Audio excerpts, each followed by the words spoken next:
Welcome back to my channel Pallavi tarot 666 और मैं हाजिर हूँ एक रीडिंग को लेके जिसका टॉपिक है सैजिटेरियस धनु राशि। आपकी लव लाइफ रिलेशनशिप में अगर नो कॉन्टैक्ट सिचुएशन चल रही है तो ये रीडिंग आप वॉच कर सकते हैं। जनरल रीडिंग है, सारे मैसेजेस आपसे रेजोनेट नहीं होंगे। जो भी रेजोनेट करे उन्हें रख लीजिए, जो नहीं करे उन्हें सिंपली आपको छोड़ना है। अगर आप पर्सनल सेशन लेना चाह रहे हैं तो आप कांटेक्ट कर सकते हैं, नंबर से सारी डिटेल्स आपको मिल जाएगी। पर्सनल रीडिंग पेड है एंड आप मुझे मेरे इंस्टाग्राम अकाउंट पल्लवी टैरो 666 पर भी फॉलो कर सकते हैं। उसका लिंक डिस्क्रिप्शन बॉक्स में अवेलेबल है। मैं वहाँ डेली वीडियोस अपलोड करती हूँ आपके रिलेशनशिप, लव लाइफ और करियर के लिए। और अगर आप टैरो कार्ड रीडिंग सीखना चाह रहे हैं तो भी आप कांटेक्ट कर सकते हैं, नंबर से ही सारी डिटेल्स आपको मिलेगी। सो ये जो रीडिंग है वो 1 मई से 7 मई के लिए है। सो सैजिटेरियस धनु राशि, आपकी करंट फीलिंग्स और थॉट क्या है आपके पार्टनर के लिए 1 मई से 7 मई के लिए। 5 of wand, knight of sword,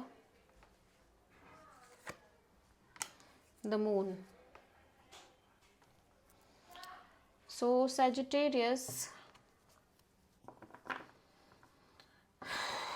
अब आपके अकॉर्डिंग इस कनेक्शन में लाइक बहुत सारे इश्यूज हैं, ड्रामा है, क्योज है, कॉन्फ्लिक्ट है, ठीक है,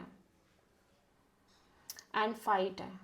एंड आप कहीं ना कहीं बहुत ज़्यादा इनसिक्योर भी दिख रहे हो इस कनेक्शन के फ्यूचर को लेके। एक फियर दिख रहा है, अननोन फियर, जिसके लिए हो सकता है आप कॉन्टिन्यूसली इस पर्सन से झगड़ रहे हो, क्लैरिटी लेने की कोशिश कर रहे हो, बात कर रहे हो, ठीक है। ऑल्दो मैं देख रही हूँ आप अभी भी इस पर्सन से एक रिकनसाइल चाहते हो, रिकन्सिलेशन चाहते हो, कोलैबोरेशन, पार्टनरशिप चाहते हो, बट यू फील लाइक कि इस कनेक्शन में बहुत सारे इश्यूज हैं, ड्रामा है, आप दोनों के बीच में फाइट जैसा है। और एट द सेम टाइम आप ये पर्सन हो सकता है आप पर बहुत ज़्यादा, मतलब आपको बहुत ज़्यादा अपसेट कर रहे हैं, बहुत ज़्यादा आर्ग्यूमेंट, बहसबाजी हो सकती है आप दोनों के बीच में। सो आप इस कनेक्शन और रिलेशनशिप को लेके बहुत ज़्यादा फेयरफुल, इनसिक्योर दिखाई दे रहे हो। सो आप किसी प्रोमिनेंटली पाइसिस से डील कर रहे हो। सो सैजिटेरियस के पर्सन की करंट फीलिंग्स और थॉट क्या है सैजिटेरियस के लिए नो कॉन्टैक्ट सिचुएशन में 1 मई से 7 मई के लिए। Ace of pentacles, 8 of pentacles, king of wand, bottom of the deck में king of sword in reverse, sorry king of sword. So बहुत लॉजिकल, प्रैक्टिकल जैसी एनर्जी दिख रही है। काफ़ी दिमाग लगाते हुए नज़र आ रहे हैं आपके पर्सन जिनसे भी आप डील कर रहे हो, ठीक है। कोल्ड भी एनर्जी दिख रही है, कोल्ड, ऑफ और detach. At the same time ये पर्सन अपनी लव लाइफ में एक नई शुरुआत करना चाह रहे हैं, ठीक है, और एक serious committed kind of relationship और स्टेबल अपॉर्चुनिटी चाह रहे हैं जिस पर ये सीरियस एफर्ट कर सकें, ठीक है।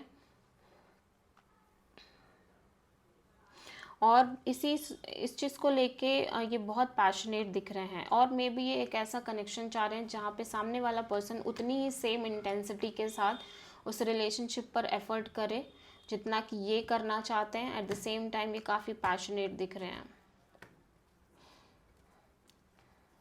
बट ऐसा लग रहा है कि ये बहुत सारी चीज़ें अपने अकॉर्डिंग चाह रहे हैं। और अगर इन्हें अपने अकॉर्डिंग चीज़ें मिलती हैं किसी रिश्ते में, चाहे वो आपके साथ हो या किसी और के साथ, तभी ये उस रिश्ते में आगे बढ़ना चाह रहे हैं, अदरवाइज नहीं बढ़ना चाह रहे हैं।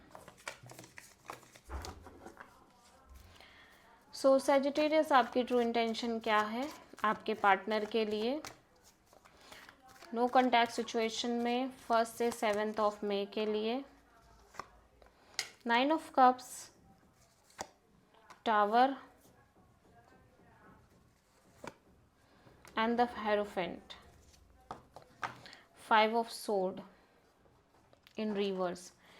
अकॉर्डिंग टू यू स्कॉर्पियो, अब आप किसी भी तरह का इश्यूज अपनी लव लाइफ में, drama, mind games, manipulation, ego, conflict, fight जैसा नहीं चाह रहे हो। आप सिंपली खुश रहना चाह रहे हो। सडनली यू फील लाइक कि आपको सब कुछ क्लियर हो चुका है, ठीक है। आपके अंदर एक मेजर क्लैरिटी आ चुकी है इस ओवरऑल कनेक्शन और रिलेशनशिप के रिगार्डिंग, ठीक है, सब कुछ समझ में आ गया है, सब कुछ बदल गया है, आपकी सोच बदल गई है, आपकी चीज़ें बदल गई हैं, आपकी फीलिंग्स चेंज हो गई है। नाउ आप काफ़ी वेल मैच्योर्ड दिख रहे हो और काफ़ी वाइज एंड मैच्योर एनर्जी दिख रही है। एट द सेम टाइम हो सकता है आप किसी की सलाह ले रहे हो, सजेशन ले रहे हो, गाइडेंस ले रहे हो, ठीक है, बट यू फील लाइक कि I want to be happy, आप खुश रहना चाहते हो, ठीक है, सडनली, और सडनली यू फील लाइक कि आपको सब कुछ क्लियर हो चुका है रिगार्डिंग स्पेशली इस कनेक्शन के फ्यूचर को लेके, मैरिज कमिटमेंट जैसी चीज़ों को लेके, ठीक है, एंड आप काफ़ी ज़्यादा knowledgeable wisdom kind of energy में दिख रहे हो। एट द सेम टाइम हो सकता है आप किसी पर्सन से गाइडेंस ले रहे हो, सो आप किसी टॉरस और स्कॉर्पियो से डील कर रहे हो। सो सजिटेरियस, आपके पर्सन की ट्रू इंटेंशन क्या है आपके लिए नो कॉन्टैक्ट सिचुएशन में 1 से 7 मई के लिए? 2 of wand, 6 of pentacles, queen of sword, ace of wand in reverse, ace of wand. Actually ये पर्सन भी एक नई शुरुआत करना चाहते हैं इनके लव लाइफ रिलेशनशिप में। यहाँ पे कॉन्टिन्यूसली वेट कर रहे हैं कैसे कनेक्शन का, जहाँ पे बैलेंस हो, इक्वल गिव एंड टेक हो, but at the same time ये बहुत क्लियर है इन्हें क्या चाहिए, और इन्हें जो चाहिए इन्हें मिलता है, तभी ये अपने साइड से एक balance kind of connection maintain करना चाह रहे हैं, अदरवाइज नहीं चाहिए इनको कोई भी कनेक्शन, कोई भी रिलेशनशिप नहीं चाहिए, जो कि मुझे आपको लेके नज़र नहीं आ रहा है। ये किसी न्यू कनेक्शन को लेके ऐसा ये सोचते हुए नज़र आ रहे हैं, ठीक है। सो सजिटेरियस, आपके पर्सन की नेक्स्ट एक्शन क्या होगी आपके लिए नो कॉन्टैक्ट सिचुएशन में 1 मई से 7 मई के लिए? 8 of sword, 7 of wand, 7 of pentacles and 5 of sword, page of pentacles in reverse. So ये पर्सन अपने साइड से किसी भी तरह का एक्शन इनिशिएटिव लेते हुए नज़र नहीं आ रहे हैं। एट द सेम टाइम ये काफ़ी ओवर थिंकिंग, नेगेटिव थिंकिंग जैसा कर रहे हैं, ठीक है, पास्ट में जो भी हुआ उन चीज़ों को लेके, एंड कहीं ना कहीं ऐसा लग रहा है कि ये कॉन्टिन्यूसली अभी भी वेट कर रहे हैं, और जितना भी ये वेट कर रहे हैं इनको लग रहा है कि कोई फ़ायदा नहीं है, क्योंकि इस कनेक्शन और रिलेशनशिप में सिवाय ईगो बैटल्स और फाइट और लाइक कॉन्फ्लिक्ट के अलावा कुछ नहीं मिलेगा। सो ये अपने साइड से किसी भी तरह का एक्शन इनिशिएटिव लेना नहीं चाह रहे हैं, ना ये आपसे बात करना चाह रहे हैं। या so this is the reading for Sagittarius. I hope कि रीडिंग रेजोनेट करी होगी, पसंद आई होगी, अच्छी लगी है तो प्लीज़ चैनल को लाइक, शेयर और सब्सक्राइब करें और कमेंट करें। So thank you.